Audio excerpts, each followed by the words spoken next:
नमस्कार साथियों, कैसे हैं आप लोग। आज हम शुरू करते हैं ना अलजेब्रिक कैलकुलेशन की। करते कैसे हैं, सीखेंगे कैसे। कई बार हमें कंफ्यूजन होता है ना कि यार मुझे मल्टीप्लाई नहीं आती, मुझे ना इसका एडिशन भी नहीं आता, इसकी कैलकुलेशन कैसे होती है ये भी नहीं आता। तो पिछली वाली वीडियो में हम लोगों ने तो कुछ चीज़ें देखी थी, जनरल सी चीज़ें थी, जैसे में ये जो हम लिखते हैं सिर्फ अकेला नहीं रहता है, इसके साथ कुछ नहीं है तो प्लस का चिन्ह रहता है, इसके साथ मल्टीप्लाई में वन रहता है, पावर में वन रहता है इसके पास, और पावर में ऑटोमेटिक प्लस वन होता है ना। इतनी सारी डिस्कशन तो कर ली थी। इसके साथ साथ एक और चीज़ देखी थी कि जब इनका एडिशन होता है ना तो ये एक चीज़ देखने का प्रयास करते हैं कि सामने वाला मेरे जैसा है। जैसे में हम लोग ऐसे जनरली करते हैं तो ये तो कैलकुलेट कर लेते हैं, जबकि जब इनको कैलकुलेट करना होता है ना तो ए प्लस बी यदि लिख दिया तो ये इनका प्रयास ये रहता है कि मेरे सामने जो है क्या मेरा मेरा सेम है या फिर मेरे से अलग है। यदि यहाँ पर ए प्लस ए होता तो ये दोनों चीज़ें ऐड हो जाती, ए भी ऐड होंगी, लेकिन इनका result just as it is रहेगा, ए प्लस बी। लेकिन जब ये चीज़ें ऐड होती हैं तो इन्हें लिखते हैं टू ए। अब ये टू आया कहाँ से, ए टू कहाँ से आया, तो सेम इनको थोड़ा ब्रीफ करें, इनको थोड़ा सा डीप करें, जूम करें तो इनको पता चलता है कि वन ए है, ए वन ए इक्वल टू क्या हुआ, ए तो अब ऐसे समझ लो, ए को कॉमन ले लिया, वन प्लस वन कर दिया तो ये टू हो गया। अब मल्टीप्लाई में ए, कभी भी नंबर को हम आगे लिखते हैं तो टू ए। अब आप बोलोगे क्या यहाँ पर लिखा हुआ है तो ये गलत है, जी गलत नहीं है, इससे घबराने की जरूरत नहीं है आपको, ए भी सही है ए भी सही है। लेकिन एक बोलते हैं ना लिखने का जो सही तरीका है वो इसे बोलते हैं। वैसा तो है नहीं मैं पैंट पैर में नहीं पैंट को हाथ में पहनने लगूंगा, ऐसा तो नहीं कर सकते, शर्ट को पैर में पहन नहीं सकते। तो सेम वही चीज़ है, लिखने का सही तरीका लगता है, ऐसी एक प्रैक्टिस हो चुकी है तो इसी चीज़ को मेंटेन करते हैं।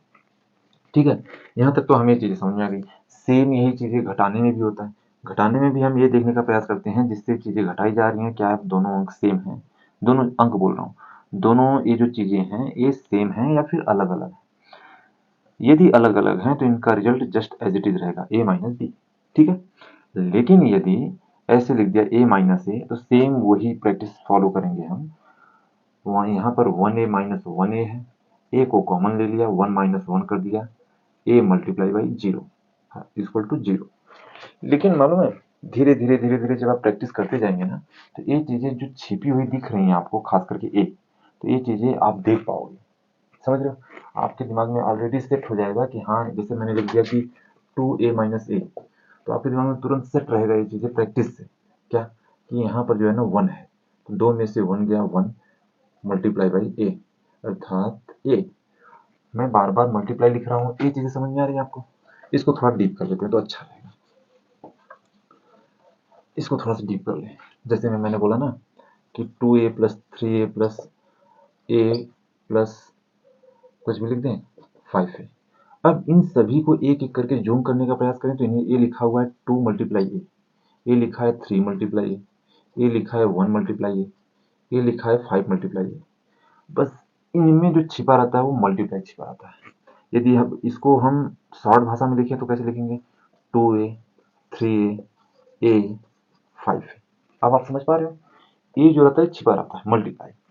अब इन चीजों को हम ऐड करना चाहें तो हम ऐड कर सकते हैं, तीन दो पाँच, एक छः, पाँच ग्यारह, है ना, ऐसे ऐड कर सकते हैं। अच्छा ऐड कौन सा हो रहा है, सिर्फ और सिर्फ ए नंबर, ये नहीं ऐड हो रहा, ये तो देखने में लग रहा है कि ऐड हो रहा है, लेकिन ऐड कौन सा हो रहा है, जो यहाँ पर नंबर छिपे हुए, ये वाला नंबर। ठीक है, ये तो हुआ एडिशन। सब्सट्रैक्शन कैसे करते हैं, यदि इसके ऊपर कुछ और प्रैक्टिस लें तो ऐसे कर सकते हैं। जैसे फटाफट दो तीन एग्जाम्पल ले लें।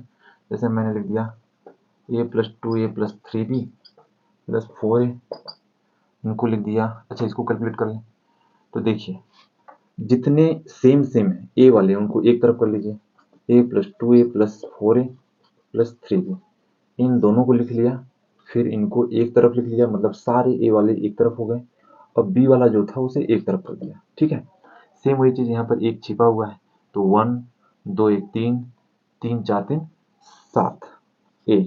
अब क्या करेंगे, अब इसको लिखेंगे तीन बी। अब क्या बी इससे ऐड होगा, चेंज है तो ये जुड़ नहीं सकता, तो इसे सिर्फ और सिर्फ लिख देंगे सेवन ए प्लस थ्री बी, ये इसका रिजल्ट होगा, ये इसका आंसर होगा। और एग्जाम्पल देखना चाहेंगे, यहाँ पर प्रैक्टिस करने में सही नहीं होगा, या तो कोई बुक वगैरह हो तो जिससे कि आपको एग्जाम्पल के साथ या फिर उसके न्यूमेरिकल के साथ बात करें तो अच्छा होगा। अच्छा एक निगेटिव एक माइनस का देख लें, आप ऐसे देख लीजिए, जैसे मैं 2a माइनस ए प्लस 3a प्लस 5 भी कर लें, चलो ठीक है। अब ए कैसे होगा, तो सेम वही प्रैक्टिस रखेंगे, पहले तो ए वाले को एक तरफ रखेंगे, तो देख रहा हूँ सारे ए वाले एक तरफ हैं। अब इसमें भी एक चीज ढूंढने का प्रयास करेंगे कि जितने भी सेम मार्क वाले, सेम चिन्ह वाले, उन्हें एक तरफ कर लें। तो ए तो है ही, इसका क्या चिन्ह है, जी हाँ, इसमें सबसे बड़ी कंफ्यूजन, हम बार बार ये कंफ्यूज रहते हैं कि इसका क्या चिन्ह है। तो सेम वही चीज अभी अभी तो बात की है ना, जब ये चीजें लिखी जा रही है तो ये अकेला नहीं रहता, इसके साथ में ए प्लस हमेशा रहता है, यदि कुछ नहीं है तब, यदि कुछ है तो कुछ में क्या है, सिर्फ और सिर्फ माइनस और प्लस ही तो लगता है। यदि नहीं लगा हुआ है माइनस तो मतलब वहां पर प्लस है, यहाँ पर क्या है, इस समय प्लस है। अब क्या करें, इस प्लस वाले को एक साथ कर लें, 2a प्लस 3a माइनस में a प्लस 5b। अब इन दोनों को जोड़ दें, 5a minus a plus 5b। अब इस 5 में से एक को घटाएंगे, क्यों, क्योंकि यहाँ पर एक है, तो 5 में से 1 गया 4, a प्लस 5b। अब क्या ये चीज़ें ऐड होंगी, नहीं, क्यों, क्योंकि यहाँ पर a है, यहाँ पर b है। अब सेकेंड चीज, जो सबसे बड़ी चीज कंफ्यूजन होती है, वो होती है कि यहाँ पर माइनस लगेगा या फिर प्लस। तो सिंपल सा एक चीज दिमाग में रख लीजिए आप, कि चाहे जितनी बड़ी कैलकुलेशन हो कर ली, करने के बाद एक चीज का ध्यान रखिए कि इसका चिन्ह बड़ा है या फिर इसका, क्या मैंने बोला, इस वाले का चिन्ह बड़ा है या फिर इस वाले का, नहीं सही से नहीं बोल पा रहा हूँ। मेरे कहने का मतलब है कि जो यहाँ पर 5a लिखा गया है, तो ये प्लस में है, और ए जो लिखा जा रहा है, ये लिखा जा रहा है माइनस ए।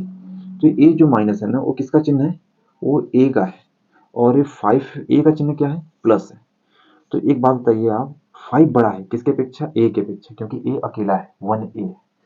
तो जब 5 बड़ा है तो हमेशा ऐसी कैलकुलेशन में हम घटाएंगे तो उसमें कोई दिक्कत नहीं, घटना तो है ही वो, क्योंकि बीच में माइनस लगा हुआ है। लेकिन घटाने के बाद जो चिन्ह लगाएंगे ना हम, वो किसका लगाएंगे, प्लस का लगाएंगे। रीजन रीजन ये है कि वो वहां पर जो 5 नंबर है ना, वो इसके अपेक्षा बड़ा है, मतलब 5 ज्यादा है ना एक के अपेक्षा, तो इसलिए हम चिन्ह किसका लगाएंगे, हमेशा 5 वाले का चिन्ह लगाएंगे। यदि यहीं पर 5 ऐसे रहता, यदि यही सपोज कर लो कि क्वेश्चन ऐसे आ गया होता कि a माइनस 5 है, यदि ऐसे लिख दिया जाता, तो हम क्या करते हैं, माइनस लग गया तो यहाँ पर एक चीज फिक्स है कि यहाँ पर घटाना है, तो घटाने के बाद क्या लिख दिया, पहले तो सिंपल घटा लो, 5 है यहाँ पर एक है, तो 5 में से एक गया 4, एक घटा दिया।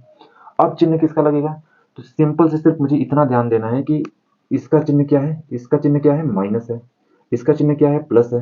अब इसमें से बड़ा कौन सा हुआ, 5 बड़ा हुआ, तो 5 वाले का चिन्ह क्या है, माइनस है, तो माइनस का चिन्ह यहाँ पर लग जाएगा। ठीक है, ये चीज़ें हैं आपके पास। और यदि आपके पास ऐसी कोई क्वेश्चन हो तो आप जरूर शेयर कीजिए, और हम प्रयास करेंगे ना किसी सिलेबस या फिर किसी चैप्टर से शुरुआत करेंगे ताकि ये चीज़ें और अच्छे समझ में आए। लेकिन प्रयास इसी में रहेगा कि वो चीज़ एकदम बेसिक से हो, है ना, ताकि, क्योंकि कंफ्यूजन हमेशा बनी रहती है, तो ऐसा ना रहे। ठीक है, मिलते हैं अगली वीडियो में।